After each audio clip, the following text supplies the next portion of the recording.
Disclaimer, ये कहानी पूरी तरह काल्पनिक है। इसे केवल मनोरंजन के उद्देश्य से एडिट और अनुवादित किया गया है। इसमें दिखाए गए सभी पात्र, स्थान और घटनाएं लेखक की कल्पना का हिस्सा हैं।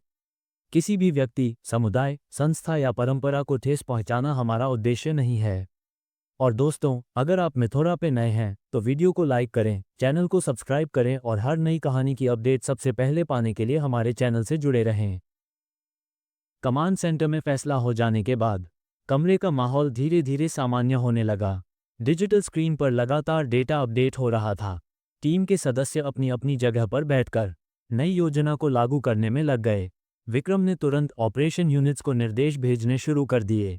एजेंट तैनाती की सूची अपडेट की जाने लगी और सुरक्षा मंजूरी की प्रक्रिया तेज कर दी गई। रोहन शांत बैठा ये सब देख रहा था। उसका चेहरा स्थिर था, लेकिन उसके दिमाग में लगातार गणना चल रही थी। यह फैसला आसान नहीं था। 500 करोड़ रुपये तक का निवेश सिर्फ सुरक्षा और प्रभाव बनाए रखने के लिए करना सामान्य व्यापारिक निर्णय नहीं माना जा सकता था। रोहन ने मन ही मन जल्दी से हिसाब लगाया। अगर शुरुआती चरण में 400 करोड़ रुपये खर्च हो जाते तो उसके पास केवल 100 करोड़ रुपये आपातकालीन स्थिति के लिए बचते। इतनी बड़ी व्यवस्था में 100 करोड़ रुपये बहुत बड़ी राशि जरूर थी, लेकिन जोखिम के स्तर को देखते हुए ये राशि सीमित भी साबित हो सकती थी। वो कुछ देर तक स्क्रीन को देखता रहा, फिर धीरे से कुर्सी पर पीछे झुक गया। वो समझ चुका था, शक्ति बनाना मुश्किल होता है, लेकिन शक्ति को संतुलित बनाए रखना उससे भी ज़्यादा कठिन होता है। कुछ देर बाद विक्रम नई रिपोर्ट लेकर उसके सामने आ गया। सर, प्रारंभिक तैनाती पूरी हो चुकी है। रोहन ने धीरे से सिर हिलाया। उसने रिपोर्ट खोली और ध्यान से आंकड़े पढ़ने लगा। करीब 200 एजेंट अलग अलग क्षेत्रों में सक्रिय हो चुके थे। सरकारी संस्थानों के आसपास निगरानी बढ़ा दी गई थी। सैन्य संपर्क नेटवर्क के भीतर सूचना स्रोत स्थापित किए जा चुके थे और कई बड़े व्यापारिक समूहों की गतिविधियों पर गुप्त निगरानी शुरू कर दी गई थी। रोहन ने गहरी सांस ली। यह नेटवर्क अब केवल सुरक्षा व्यवस्था नहीं रहा था, ये धीरे धीरे एक स्वतंत्र शक्ति बनता जा रहा था। लेकिन इसके साथ जिम्मेदारियां भी बढ़ रही थीं। उसने खर्च का विस्तृत विवरण खोला। 400 करोड़ रुपये तैयारी, उपकरण और तैनाती में खर्च हो चुके थे। रोहन ने तुरंत मानसिक गणना की।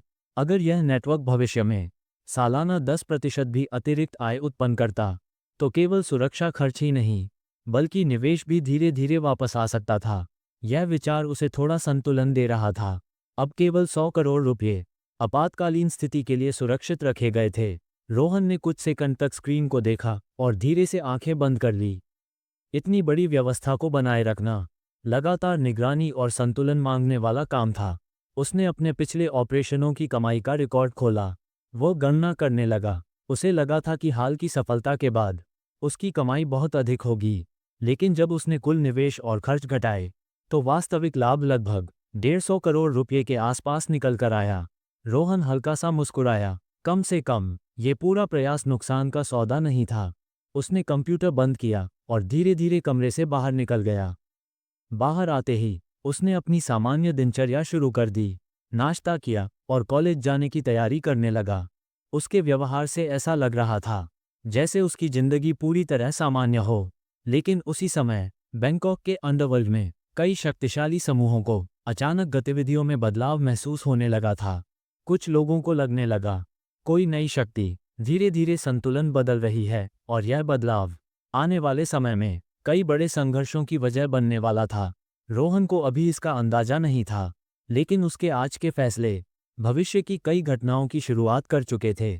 बैंकॉक के अंडरवर्ल्ड में उस सुबह माहौल पूरी तरह बदल चुका था।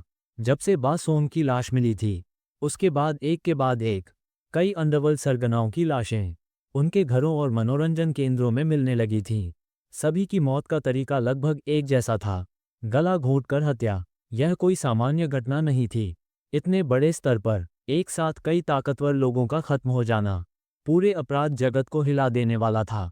कमांड नेटवर्क ने इन घटनाओं को छिपाने की कोशिश भी नहीं की, क्योंकि इतनी बड़ी घटना को छिपाना लगभग असंभव था। अंडरवर्ल्ड के कई प्रभावशाली लोगों को जल्दी ही समझ आ गया, ये सब किसी संगठित और अत्यंत शक्तिशाली समूह का काम था।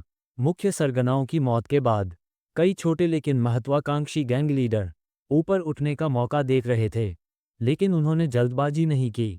हर कोई अपने क्षेत्र को सुरक्षित रखने में लग गया और स्थिति को समझने की कोशिश करने लगा। इस अचानक आई शांति ने उस सुबह बैंकॉक की सड़कों को असामान्य रूप से सुरक्षित बना दिया था। जो लोग असली स्थिति जानते थे, उन्हें महसूस हो रहा था ये तूफान से पहले की शांति थी। हर गैंग अपनी ताकत बढ़ाने में लगा हुआ था। कुछ लोग और बड़ा खेल खेलने की योजना बना रहे थे, लेकिन कमांड नेटवर्क उन्हें तैयारी का पूरा समय देने वाला नहीं था। जैसे ही अंडरवर्ल्ड समूह संतुलन बनाए रखने की कोशिश कर रहे थे, वैसे ही टकराव की चिंगारी भड़क उठी। एक छोटे गैंग के नेता ने दूसरे गैंग के सदस्य से झगड़ा शुरू कर दिया। झगड़ा जल्दी ही हिंसक हो गया और कुछ ही समय में दूसरे गैंग का एक छोटा नेता मारा गया। इस घटना ने दो गैंगों के बीच संघर्ष शुरू कर दिया। हालांकि दोनों गैंग के बड़े नेताओं ने स्थिति को पूरी तरह युद्ध में बदलने से रोक लिया, लेकिन ये केवल शुरुआत थी। कमांड नेटवर्क ने पूरे 1 महीने की विस्तृत योजना तैयार की थी। उन्हें अंदाजा भी नहीं था कि उनके सामने आने वाला खेल कितना खतरनाक और सटीक होने वाला था। इसी दौरान रोहन गुप्ता कॉलेज परिसर में सामान्य तरीके से चल रहा था। उसके हाथ में पैनकेक रोल और रेड बीन दूध था। वह आराम से खाते हुए कैंपस के शांत माहौल का आनंद ले रहा था। उसने मन ही मन सोचा, स्कूल की जिंदगी सच में अच्छी होती है।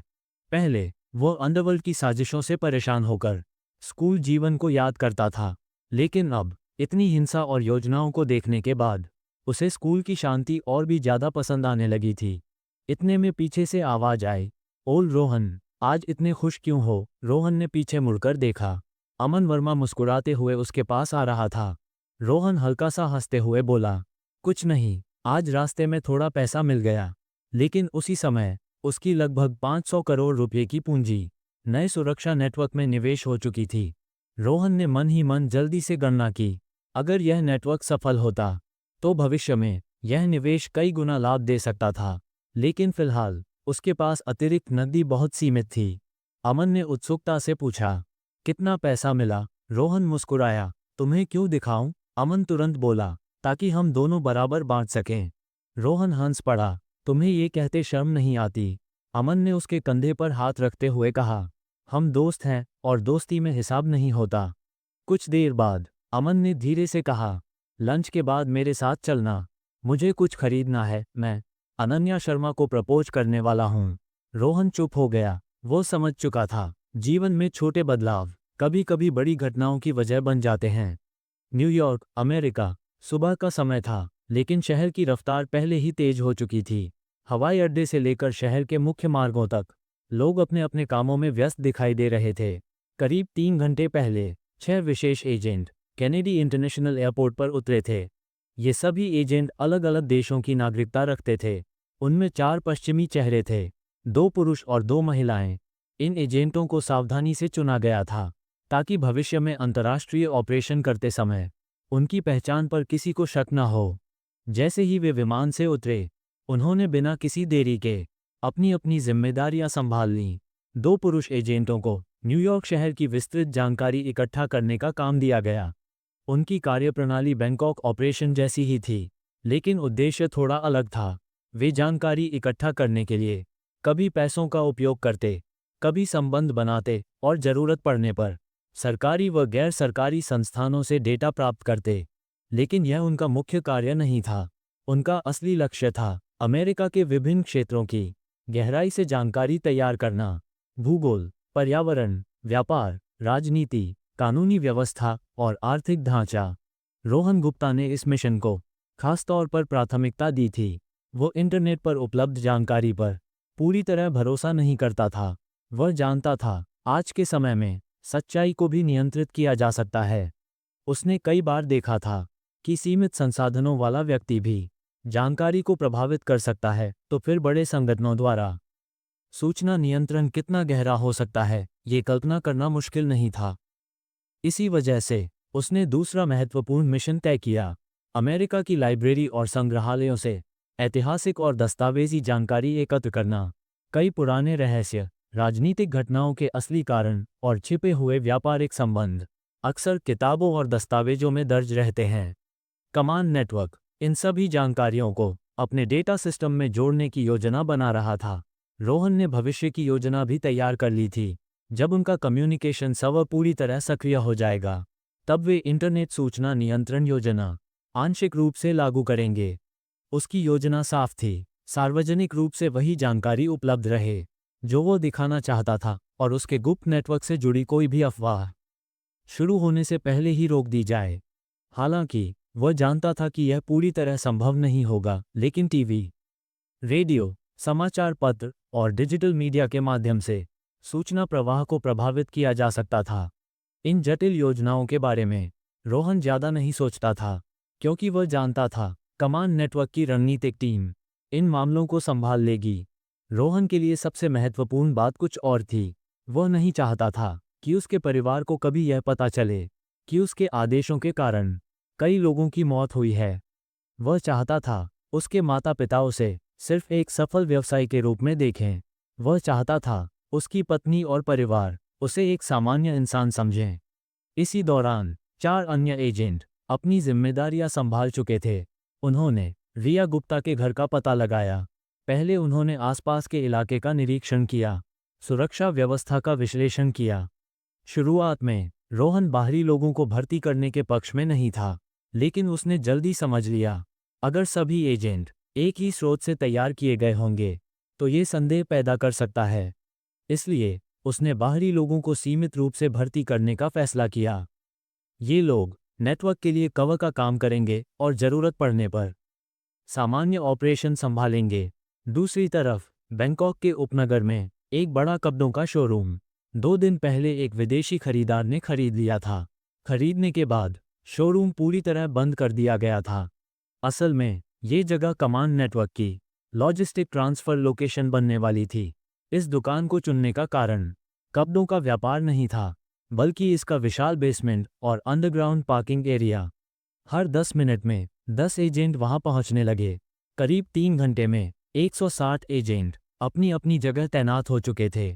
इन योजनाओं का भविष्य में कितना बड़ा प्रभाव पड़ेगा, यह अभी कोई नहीं जानता था, यहाँ तक कि रोहन गुप्ता भी नहीं। विदेशों में चल रही कई योजनाएं धीरे धीरे और व्यवस्थित तरीके से आगे बढ़ रही थीं।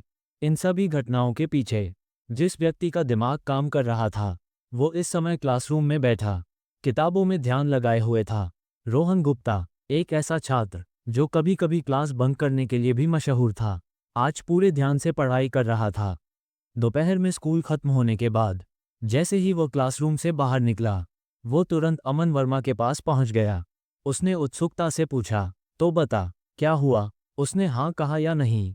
दरअसल दोपहर में वो अमन के साथ गिफ्ट खरीदने गया था। दोनों ने कई दुकानों में जाकर कई चीजें देखीं, लेकिन कोई भी चीज़ उन्हें पूरी तरह सही नहीं लगी। रोहन हर चीज़ देखकर कहता, ये ठीक है, बुरा नहीं है, लेकिन अमन का नज़रिया अलग था। वो सिर्फ सबसे अच्छा गिफ्ट देना चाहता था। काफ़ी देर तक सोचने के बाद जब क्लास का समय पास आने लगा, अमन ने मजबूरी में एक नेकलेस खरीद लिया। रोहन पूरे रास्ते उसे चिढ़ाता रहा। अमन ने कंधे उचकाते हुए कहा, अगर दोस्त को परेशान नहीं करूंगा तो किसे करूंगा? फिर उसने हल्के मजाक में कहा, अभी रिजल्ट की उम्मीद मत रख। पूरी दोपहर हम दोनों गिफ्ट एक दूसरे को वापस करते रहे। रोहन हंसते हुए बोला, तो खुश किस बात पर है? क्या हाथ छू गया उसका? अमन मुस्कुराया और थोड़ा गंभीर होकर बोला, तू नहीं समझेगा, ये सिर्फ शुरुआत है। सबसे जरूरी बात यह है कि मैंने पहला कदम उठा लिया है। अगर अभी उसने मना भी कर दिया तो भी कम से कम उसके दिल में मेरी जगह बन गई है। प्यार में जो पहले दिल जीत लेता है, उसी के जीतने की संभावना सबसे ज़्यादा होती है। रोहन कुछ सेकंड तक उसे देखता रहा। उसे अचानक महसूस हुआ, अमन इस मामले में उससे कहीं ज़्यादा अनुभवी है। रोहन खुद इस मामले में ज़्यादा अनुभवी नहीं था। रात के करीब 10 बजे रोहन डिनर कर रहा था, तभी उसे कमांड नेटवर्क से संदेश मिला। ये संदेश उस कार दुर्घटना से जुड़ा था जिसमें उसकी पिछली जिंदगी में उसका पूरा परिवार खत्म हो गया था। हालांकि रोहन ने 2 दिन का समय दिया था, लेकिन उसकी टीम ने काम जल्दी पूरा कर लिया। उन्होंने दुर्घटना से जुड़े एक महत्वपूर्ण व्यक्ति को पकड़ लिया था। ये सुनते ही रोहन तुरंत कमांड रूम में पहुंच गया। उसकी आंखों में गहरा गुस्सा दिखाई दे रहा था। उसने भारी आवाज में पूछा, कौन है वो? विक्रम सिंह ने जवाब दिया, कमांडर, ये प्रांत शहर में स्थित फ्यूग ग्रुप का चेयरमैन है, उसका नाम है तोमोहिसा इदे। यह व्यक्ति कंपनी के 60% शेयर नियंत्रित करता है। ये समूह इलेक्ट्रॉनिक्स, रियल एस्टेट, फार्मा और कई बड़े उद्योगों में सक्रिय है। ये सुनते ही रोहन के अंदर गुस्सा भड़क उठा। उसने गहरी सांस ली और ठंडे स्वर में आदेश दिया, उसे गिरफ्तार करो और तुरंत पूछताछ शुरू करो। कुछ देर बाद प्रांत शहर के रिंग रोड पर तोमोहिसा इदे की मर्सिडीज कार धीरे धीरे आगे बढ़ रही थी। उसे बाहर का दृश्य देखना पसंद था। उसी समय एक पुरानी होंडा कार अचानक उसकी कार के सामने आकर रुक गई। ब्रेक लगाने का मौका नहीं मिला और दोनों गाड़ियां टकरा गईं। जैसे ही बॉडीगार्ड बाहर आए, एक युवक उनकी तरफ बढ़ने लगा, लेकिन इससे पहले कि वे कुछ कर पाते, दो एजेंट बिजली की गति से आगे बढ़े। कुछ ही सेकंड में दोनों बॉडीगार्ड बेहोश हो चुके थे। इदे पूरी तरह घबरा गया। उसने कार लॉक करने की कोशिश की, लेकिन बहुत देर हो चुकी थी। कार का दरवाजा खुला और अगले ही पल वह भी बेहोश हो चुका था। पूरा ऑपरेशन 3 सेकंड से भी कम समय में पूरा हो गया। रोहन गुप्ता कमांड रूम में बैठा इस पूरी कार्रवाई को देख रहा था और उसके दिमाग में अब केवल एक सवाल था, उसने ऐसा क्यों किया? कमांड रूम की हल्की नीली रोशनी धीरे धीरे पूरे हॉल में फैल रही थी। बड़ी स्क्रीन पर एक आदमी कुर्सी से बंधा बैठा था। तोमोहिसा इदे, रोहन गुप्ता, अपनी कुर्सी पर बैठा बिना पलक झपकाए उसे देख रहा था। उसकी उंगलियां टेबल पर धीरे धीरे लय में चल रही थीं, लेकिन उसके चेहरे पर कोई भाव नहीं था। कमरे में मौजूद हर एजेंट समझ रहा था, जितना शांत रोहन दिख रहा था, उतना ही खतरनाक उसका दिमाग इस समय काम कर रहा था। कुछ सेकंड की खामोशी के बाद रोहन ने धीमी आवाज में कहा, शुरू करो। पूछताछ कक्ष में रोशनी तेज कर दी गई। इदे ने आंखें सिकोड़ लीं। उसका चेहरा पसीने से भीग चुका था, लेकिन उसके होठों पर अब भी अहंकार की हल्की झलक मौजूद थी। स्पीकर से रोहन की आवाज गूंजी, नाम। इदे ने धीरे धीरे सिर उठाया। कुछ पल तक उसने कैमरे की तरफ देखा, फिर बोला, तोमोहिसा इदे। रोहन ने अगला सवाल तुरंत पूछा, पद। फ्यूग ग्रुप का चेयरमैन। रोहन कुर्सी पर पीछे झुक गया। उसकी आंखों में अचानक अतीत की परछाइयां उभरने लगीं। एक टूटी हुई कार, बारिश में भीगी सड़क और खून से सना हुआ शीशा। उसने पलकें बंद की और धीरे धीरे सांस अंदर ली। फिर बोला, कुछ साल पहले एक कार दुर्घटना हुई थी। पूछताछ कक्ष में इदे की उंगलियां हल्की कांपीं। व्यापार में दुर्घटनाएं होती रहती हैं। कमांड रूम में बैठे एजेंट एक दूसरे की तरफ देखने लगे। रोहन की आंखों में धीरे धीरे ठंडा क्रोध जमा होने लगा। उसने बेहद शांत स्वर में कहा, दुर्घटना या योजना? पूछताछ टीम ने मनोवैज्ञानिक दबाव बढ़ाना शुरू किया। कुछ मिनट बीते। इदे का आत्मविश्वास धीरे धीरे टूटने लगा। मैंने सीधे आदेश नहीं दिया था। कमांड रूम में सन्नाटा छा गया। लेकिन मैंने प्रतिस्पर्धी को हटाने के लिए कॉन्ट्रैक्ट दिया था। रोहन की उंगलियां अचानक रुक गईं। टारगेट कोई और था, लेकिन ऑपरेशन में गलती हो गई। उसने सिर झुका लिया। और तुम्हारा परिवार? कमांड रूम में भारी खामोशी फैल गई। रोहन की मुट्ठियां कस चुकी थीं, लेकिन उसकी आवाज अब भी स्थिर थी। क्यों? इदे ने थकी हुई हंसी हंसी। व्यापार संख्या का खेल है। अगर प्रतिस्पर्धी हटाने से मुनाफा बढ़ता है, तो वो सिर्फ निवेश होता है। रोहन की आंखों में एक पल के लिए दर्द चमका, फिर गायब हो गया। अब उसकी आंखों में सिर्फ गणना बची थी। पूरी कंपनी की जानकारी निकालो। कमांड टीम तुरंत सक्रिय हो गई। डेटा स्क्रीन पर तेजी से उभरने लगा। शेयर संरचना, विदेशी निवेश, छिपे हुए खाते, सहायक कंपनियां। रोहन हर जानकारी ध्यान से पढ़ता जा रहा था। उसने कहा, अगर किसी पेड़ को गिराना हो, तो शाखाएं नहीं, जड़ काटी जाती है। हम सीधे हमला नहीं करेंगे, हम उसकी आर्थिक रीढ़ तोड़ेंगे। उसने कुर्सी से सिर टिकाया। ऑपरेशन शुरू करो। स्क्रीन पर नई योजनाएं उभरने लगीं और उसी पल तोमोहिसा इदे का भविष्य चुपचाप तय हो चुका था। रोहन धीरे से फुसफुसाया, ये सिर्फ शुरुआत है। कभी कभी सबसे खतरनाक लोग वो होते हैं जो गुस्से में नहीं, शांत रहते हैं। और रोहन गुप्ता अब पूरी तरह शांत था, लेकिन तूफान अभी शुरू हुआ था।